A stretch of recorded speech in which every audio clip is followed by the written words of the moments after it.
یہاں تک کہ 29 آیتوں میں آپ نے یہ ترتیب ملاحظہ فرمائی ہوگی کہ سب سے پہلے اللہ تبارک و تعالی نے انسانوں کے 3 گروہوں کا ذکر کیا، جن میں مسلمان، کافر اور منافق داخل ہیں۔ اس کے بعد دین کی جو بنیادی دعوت ہے، اسلام کے جو بنیادی عقائد ہیں، یعنی توحید، رسالت اور آخرت، ان کا بیان فرمایا، اور اس کے بیان کے بعد اس بات پر تعجب کا اظہار فرمایا کہ توحید ہو یا رسالت یا آخرت، اس کے دلائل اتنے واضح اور روشن ہیں کہ ان کے بعد کسی شخص کا کفر کو اختیار کرنا بڑی عجیب سی بات ہے۔ اور پھر اللہ تبارک و تعالی نے اپنی نعمتوں، کائنات میں پھیلی ہوئی نعمتوں کا ذکر فرمایا، جس پر اس رکوع کا اختتام ہوا۔ اب اس کے بعد آگے کی آیتوں میں اللہ تبارک و تعالی نے انسان کی ابتدائی تخلیق کا واقعہ بیان فرمایا ہے۔ گویا دوسرے الفاظ میں یہ اشارہ کرنا مقصود ہے کہ تم کو جس دین کی دعوت دی جا رہی ہے، توحید ہو یا نبی کریم صلی اللہ علیہ وسلم کی رسالت ہو یا آخرت کا عقیدہ ہو، یہ کوئی ایسی بات نہیں ہے جو آج گھڑ کے تمہارے سامنے پیش کر دی گئی ہو، بلکہ انسان کو جب پہلی بار پیدا کیا گیا تو اس وقت سے ہی یہ بات پیش نظر تھی کہ انسان کو اس لیے پیدا کیا جا رہا ہے کہ وہ ان عقائد پر ایمان لائے اور اس ایمان کے تقاضوں پر اپنی زندگی گزارے۔ اس مقصد کے تحت اس کو پیدا کیا گیا تھا۔ تو اس لیے ذرا یاد کرو، تمہیں ہم بتاتے ہیں کہ تمہاری تخلیق کا آغاز کس طرح ہوا تھا، سب سے پہلا انسان کس طرح پیدا کیا گیا تھا، اور سب سے پہلے انسان کے ساتھ کیا واقعات پیش آئے تھے۔ چنانچہ اس کا ذکر اللہ تبارک و تعالی نے اگلے رکوع کے اندر فرمایا ہے، اور یہ آگے کی جو تقریباً 10 آیتیں ہیں وہ اسی سے متعلق ہیں۔ میں پہلے ان کے ایک حصے کی تلاوت کروں گا اور اس کا ترجمہ، اور اس کے بعد اس کی مختصر تشریح پیش کرنے کی انشاءاللہ کوشش کروں گا، اور پھر اس کے دوسرے حصے کی بھی۔ وَإِذْ قَالَ رَبُّكَ لِلْمَلَائِكَةِ إِنِّي جَاعِلٌ فِي الْأَرْضِ خَلِيفَةً قَالُوا أَتَجْعَلُ فِيهَا مَن يُفْسِدُ فِيهَا وَيَسْفِكُ الدِّمَاءَ وَنَحْنُ نُسَبِّحُ بِحَمْدِكَ وَنُقَدِّسُ لَكَ قَالَ إِنِّي أَعْلَمُ مَا لَا تَعْلَمُونَ وَعَلَّمَ آدَمَ الْأَسْمَاءَ كُلَّهَا ثُمَّ عَرَضَهُمْ عَلَى الْمَلَائِكَةِ فَقَالَ أَنبِئُونِي بِأَسْمَاءِ هَؤُلَاءِ إِن كُنتُمْ صَادِقِينَ قَالُوا سُبْحَانَكَ لَا عِلْمَ لَنَا إِلَّا مَا عَلَّمْتَنَا إِنَّكَ أَنْتَ الْعَلِيمُ الْحَكِيمُ قَالَ يَا آدَمُ أَنبِئْهُم بِأَسْمَائِهِمْ فَلَمَّا أَنبَأَهُم بِأَسْمَائِهِمْ قَالَ أَلَمْ أَقُل لَّكُمْ إِنِّي أَعْلَمُ غَيْبَ السَّمَاوَاتِ وَالْأَرْضِ وَأَعْلَمُ مَا تُبْدُونَ وَمَا كُنتُمْ تَكْتُمُونَ۔ یعنی اور اس وقت کا تذکرہ سنو جب تمہارے پروردگار نے فرشتوں سے کہا کہ میں زمین میں ایک خلیفہ بنانے والا ہوں۔ وہ کہنے لگے، کیا آپ زمین میں ایسی مخلوق پیدا کریں گے جو اس میں فساد مچائے اور خون خرابہ کرے، حالانکہ ہم آپ کی تسبیح اور حمد و تقدیس میں لگے ہوئے ہیں۔ اللہ نے کہا، میں وہ باتیں جانتا ہوں جو تم نہیں جانتے۔ اور آدم کو اللہ نے سارے کے سارے نام سکھا دیے، پھر ان کو فرشتوں کے سامنے پیش کیا اور ان سے کہا، اگر تم سچے ہو تو مجھے ان چیزوں کے نام تو بتلاؤ۔ وہ بول اٹھے آپ ہی کی ذات پاک ہے، جو کچھ علم آپ نے ہمیں دیا ہے اس کے سوا ہم کچھ نہیں جانتے، حقیقت میں علم و حکمت کے مالک تو صرف آپ ہیں۔ اللہ نے کہا آدم تم ان کو ان چیزوں کے نام بتا دو، چنانچہ جب اس نے ان کے نام ان کو بتا دیے تو اللہ نے فرشتوں سے کہا کیا میں نے تم سے نہیں کہا تھا کہ میں آسمانوں اور زمین کے بھید جانتا ہوں، اور جو کچھ تم ظاہر کرتے ہو اور جو کچھ چھپاتے ہو مجھے اس سب کا علم ہے۔ اس آیتوں کے اس سلسلے میں اللہ تبارک و تعالی نے حضرت آدم علیہ السلام کی تخلیق سے پہلے کا ایک واقعہ بیان فرمایا ہے۔ وہ یہ کہ جب اللہ تبارک و تعالی نے حضرت آدم علیہ السلام کی تخلیق کا ارادہ فرمایا تو اس وقت فرشتوں کے سامنے اپنے اس ارادے کا اظہار فرمایا اور یہ فرمایا کہ میں زمین میں ایک خلیفہ بنانے والا ہوں۔ خلیفہ کا مطلب یہ کہ میں زمین میں ایک ایسی مخلوق پیدا کرنے والا ہوں جو زمین میں میرے نائب کے طور پر میرے دیے ہوئے احکام کو نافذ کرے اور اس کے مطابق دنیا کا نظام قائم کرے اور اس کے مطابق اپنی زندگی گزارے۔ میں ایک ایسی نئی مخلوق پیدا کرنا چاہتا ہوں۔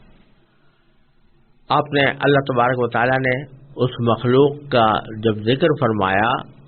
تو یا تو اس کی تفصیل بھی کچھ بیان فرمائی ہوگی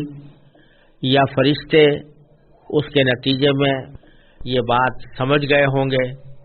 کہ یہ جو نئی مخلوق پیدا ہونے والی ہے یہ خیر اور شر دونوں قسم کی صلاحیتیں رکھتی ہوگی،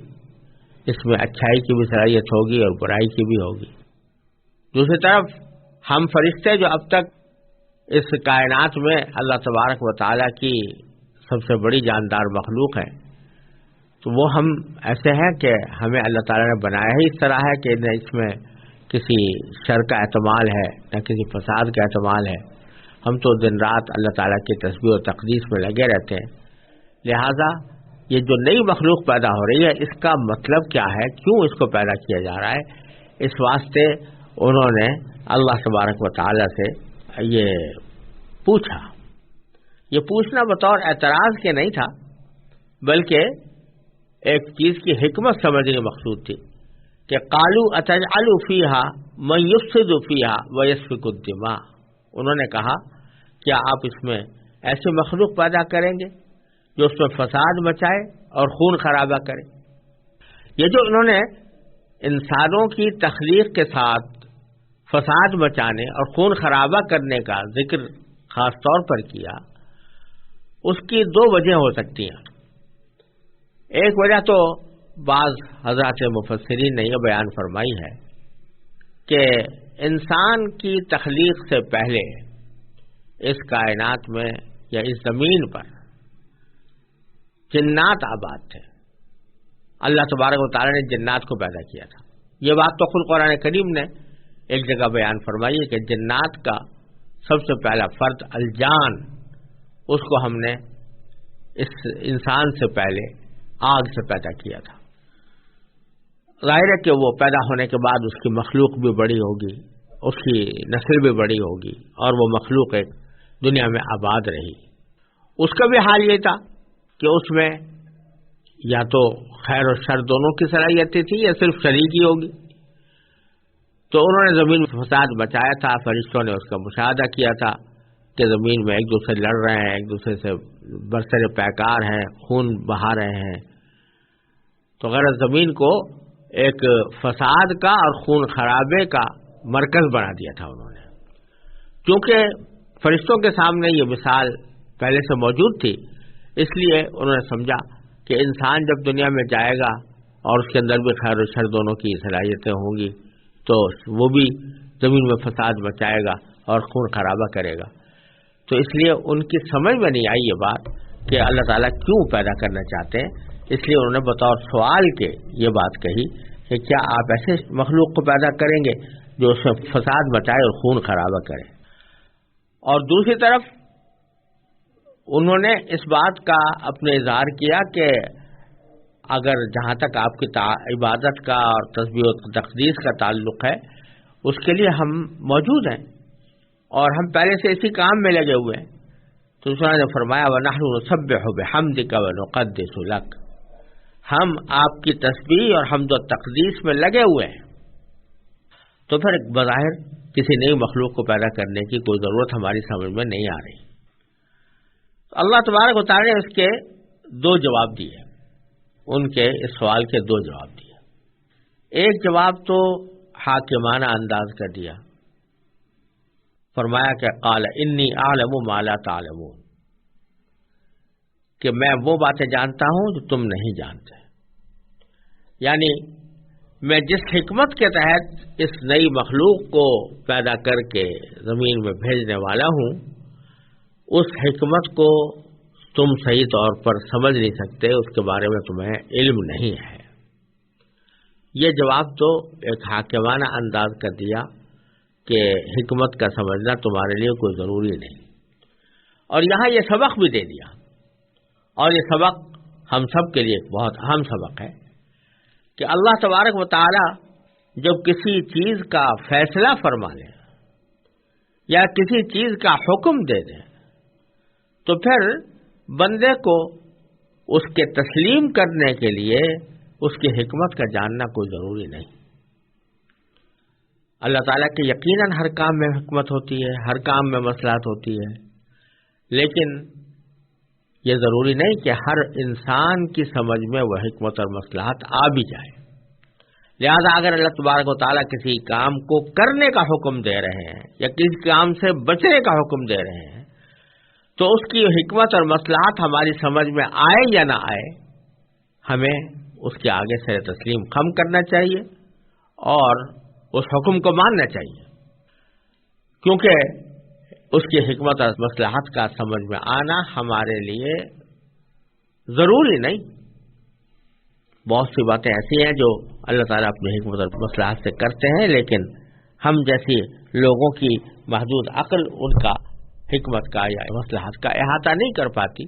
اس واسطے یہ سبق دیا جا رہا ہے کہ تم ہر چیز کی حکمت معلوم کرنے کی فکر میں مت پڑا کرو. اگر نہیں آ رہی تمہاری سمجھ میں تو نہ آئے، لیکن ہمارا جو حکم اور فیصلہ ہے وہ اپنی جگہ ہے، وہ نافذ رہے گا. تو پہلے تو ایک حاکمانہ جواب دیا، پھر آگے ایک عملی جواب دیا کہ جس سے وہ خود یہ سمجھ جائیں کہ اس مخلوق میں اور ہمارے درمیان کیا فرق ہے اور اس کو کیوں پیدا کیا جا رہا ہے. چنانچہ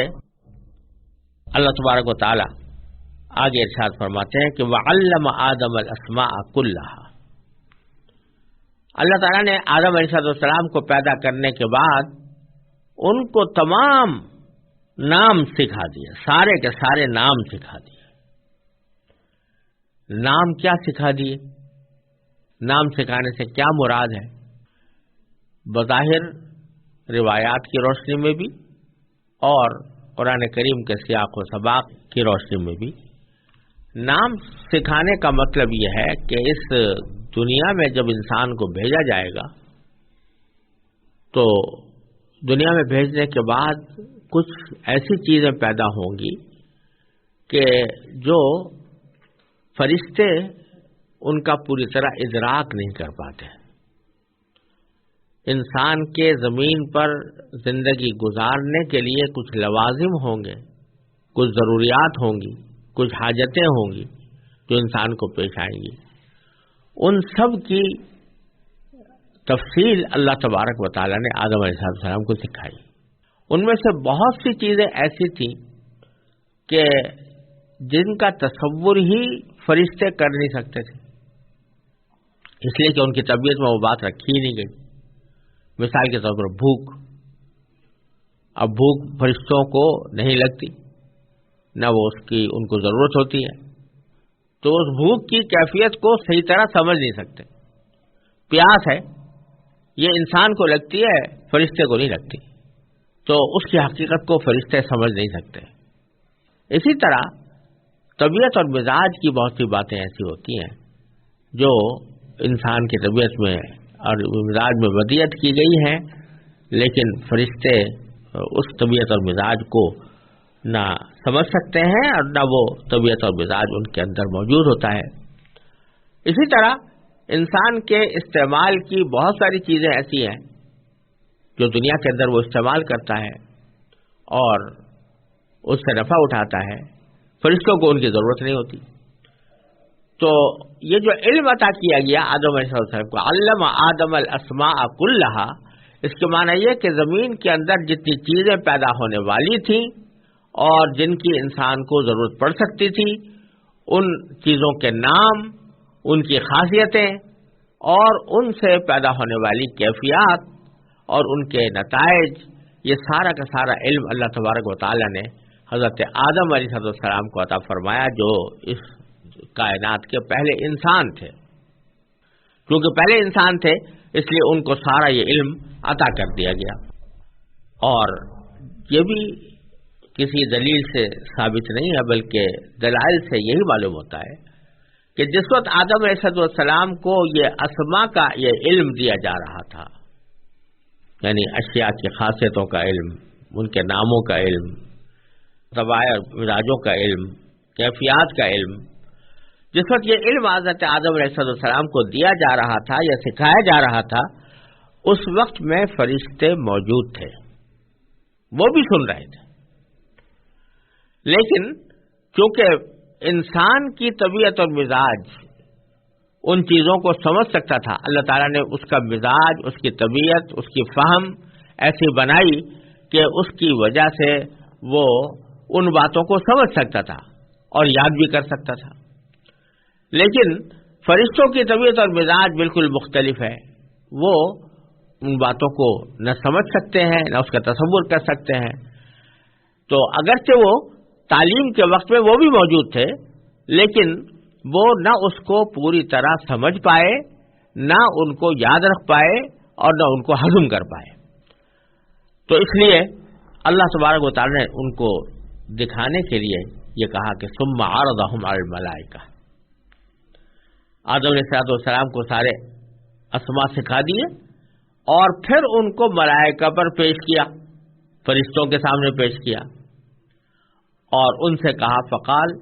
انبئونی باسماء ہؤلاء، تم ذرا مجھے بتاؤ ان چیزوں کے نام، یعنی جن چیزوں کے نام ہم نے آدم علیہ السلام کو سکھائے ہیں، اور اس میں پورا علم اسماء داخل ہے جس کی کچھ تھوڑی سی وضاحت میں نے پہلے کی ہے۔ تو یہ علم جو ہم نے ان کو عطا کیا ہے وہی ذرا تم بھی تو دوہرا کے بتاؤ، ہاں ان کے نام تو ہمیں بتاؤ، ان کنتم صادقین، اگر تم سچے ہو۔ یہاں سوال یہ پیدا ہوتا ہے کہ سچ اور جھوٹ تو اس جگہ ہوتا ہے جہاں پر کہ کوئی شخص کوئی بات کوئی واقعہ بتا رہا ہو تو اس واقعے کے بارے میں کہا جا سکتا ہے کہ یہ سچا ہے یا جھوٹا ہے۔ آئندہ کی کوئی خبر دے رہا ہو تو اس کے بارے میں کہا جا سکتا ہے کہ یہ سچا ہے جھوٹا ہے۔ فرشتوں نے تو صرف ایک سوال کیا تھا کہ کیا آپ ایسے شخص کو پیدا کر رہے ہیں جو زمین میں فساد مچائے گا اور خون خرابہ کرے گا؟ در حقیقت مقصود اعتراض نہیں تھا بلکہ سوال تھا کہ اس کی حکمت کیا ہے۔ تو اس میں سچے یا جھوٹے ہونے کا بظاہر سوال پیدا نہیں ہونا چاہیے، لیکن اللہ تبارک و تعالیٰ فرماتے ہیں اگر تم سچے ہو تو ان چیزوں کے نام بتاؤ۔ وجہ اس کی یہ ہے کہ اگرچہ انہوں نے کوئی لفظوں میں دعویٰ نہیں کیا تھا یا لفظوں میں کوئی ایسا واقعہ بیان نہیں کیا تھا یا پیشین گوئی نہیں کی تھی لفظوں میں کہ جس کو واقعتاً پیشین گوئی کہا جا سکے یا جس کو کوئی دعویٰ کہا جا سکے، لیکن بہرحال ان کے اس جملے میں یہ دعویٰ پنہا تھا، یعنی دعویٰ ایک اندر سے موجود تھا، اندر سے ان کے پس منظر میں موجود تھا۔ وہ دعویٰ یہ کہ ہم چونکہ دن رات اللہ تعالیٰ کی تخصیص و تحمید میں لگے ہوئے ہیں تو اس واسطے ساری مخلوقات میں ہم ہی افضل ہیں۔ بعض روایتوں میں بھی آتا ہے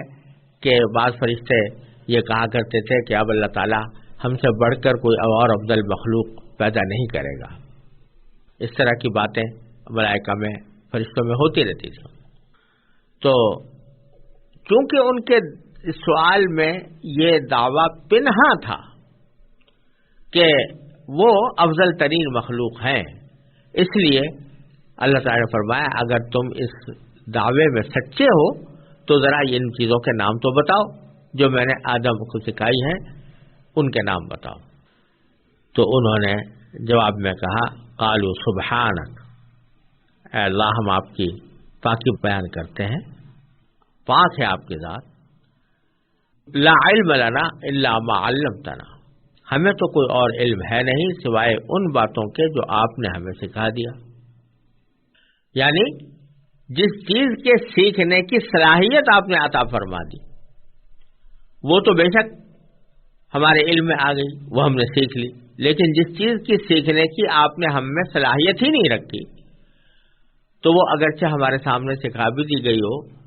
اور اس کو پڑھا بھی دیا گیا ہو لیکن ہم اس کو سمجھنے کے اہل نہیں ہیں۔ تو اس واسطے ہم ان چیزوں کے نام جو آدم علیہ السلام نے بتائے ہیں یا بتائیں گے تو اور جن کو آپ نے ان کو سکھایا ہے وہ ہم لوگ نہیں سمجھ سکتے اور نہ ان کو دوہرا کر بتا سکتے۔ قال یا آدم انبئہم باسمائہم، جب فرشتوں نے اپنے عاجزی کا اعتراف کر لیا تو اللہ تبارک و تعالی نے فرمایا کہ یا آدم انبئہم باسمائہم، کہ آدم اب تم ذرا ان کو ان کے نام بتاؤ جو ہم نے تمہیں سکھلائے ہیں۔ فلما انبأہم باسمائہم، پھر جب آدم علیہ السلام نے ان کو ان چیزوں کے نام سکھائے یا بتائے، قال، تو اللہ تعالی نے فرمایا الم اقل لکم، کیا میں نے تم سے نہیں کہا تھا انی اعلم غیب السماوات والارض، کہ میں آسمانوں اور زمین کی ساری پوشیدہ چیزوں سے واقف ہوں، اس کو جانتا ہوں، ان کے سارے بھید جانتا ہوں۔ وَأَعْلَمُ مَا تُبْدُونَ وَمَا كُنْتُمْ تَكْتُمُونَ، اور وہ بھی جانتا ہوں جو تم ظاہر کرتے ہو اور وہ بھی جانتا ہوں جو تم چھپاتے ہو۔ یعنی ان کے سوال کے اندر جو ایک دعویٰ چھپا ہوا تھا اس کی طرف اشارہ ہے کہ میں اس دعوے کو بھی جانتا ہوں جو تمہارے اس قول میں چھپا ہوا ہے کہ تم اپنے آپ کو سب سے زیادہ افضل مخلوق سمجھتے ہو، تو یہ تمہارا دعویٰ میں جانتا ہوں اور مجھے سارے آسمان و زمین کے بھیدوں کا بھی علم ہے۔ تو اب تمہاری بات یہ سمجھ میں آ جانی چاہیے کہ ایک نئی مخلوق میں کیوں پیدا کر رہا ہوں۔ خلاصہ اس جواب کا، اس عملی جواب کا یہ ہے کہ فرشتوں سے گویا یہ کہا جا رہا ہے کہ تم کو تو میں نے اس طرح پیدا کیا ہے کہ تمہارے اندر معصیت کا، گناہ کا کوئی تصور ہی نہیں ہے، تمہیں بھوک نہیں لگتی، تمہیں پیاس نہیں لگتی، تمہارے دلوں میں کوئی ناجائز خواہش پیدا نہیں ہوتی، تمہارے دلوں میں کبھی گناہ کا تصور بھی پیدا نہیں ہوتا۔ میں نے تو تمہیں بنایا اس طرح کا ہوا۔ اب میں ایک ایسی مخلوق بنانا چاہتا ہوں جس میں بھلائی کا جذبہ بھی ہوگا اور برائی کا جذبہ بھی ہوگا، نیک کام کرنے کا داعیہ بھی ہوگا اور برے کام کرنے کا داعیہ بھی ہوگا۔ کبھی اس کے اندر نیکی کے تقاضے ابھریں گے، کبھی اس کے اندر برائی کے تقاضے ابھریں گے، اور وہ مخلوق جب برائی کے تقاضوں کو میری خوشنودی کی خاطر دبا کر نیکی کے تقاضوں کو غالب کرے گی تو پھر اس کا جو مقام ہے وہ تم سے بھی آگے نکل جائے گا، اس لیے کہ تم تو اپنی طبیعت کے لحاظ سے تم اطاعت ہی پر مجبول ہو اور تمہیں پیدا کیا گیا ہے اطاعت کے لیے، تم میں کوئی دوسرا جذبہ رکھا ہی نہیں گیا، تمہارے اندر گناہ کی طاقت ہی نہیں، تو جس میں گناہ کی طاقت ہی نہ ہو وہ اگر گناہ سے بچے تو اس کا کوئی کمال نہیں۔ لیکن یہ آدم جو میں پیدا کر رہا ہوں اس کو جو اسما میں نے سکھائے ہیں، ان اسما کے جو خواص ہم نے سکھائے ہیں، تو اور اس کے اندر اچھے برے کی دونوں کی صلاحیتیں پیدا کی ہیں، وہ نیکی بھی کر سکتا ہے، گناہ بھی کر سکتا ہے، اور گناہ کے تقاضے اور داعیے بھی ہم نے پیدا کیے ہیں اس کے اندر۔ تو اس کے بعد بھی جب یہ ہماری اطاعت کی وجہ سے، ہمارے کہنا ماننے کی وجہ سے، ہماری اتباع کی وجہ سے، ہماری محبت کی وجہ سے، ہماری خشیت کی وجہ سے یہ اپنے جسمانی اور جذباتی تقاضوں کو کچل کر ہماری اطاعت کرے گا اور گناہ سے بچے گا تو یہ اس کا مقام تم سے آگے نکل جائے گا، تو یہ فرشتوں سے بھی آگے بڑھ جائے گا. اس وجہ سے ہم اس انسان کو یہاں پر پیدا کر رہے ہیں.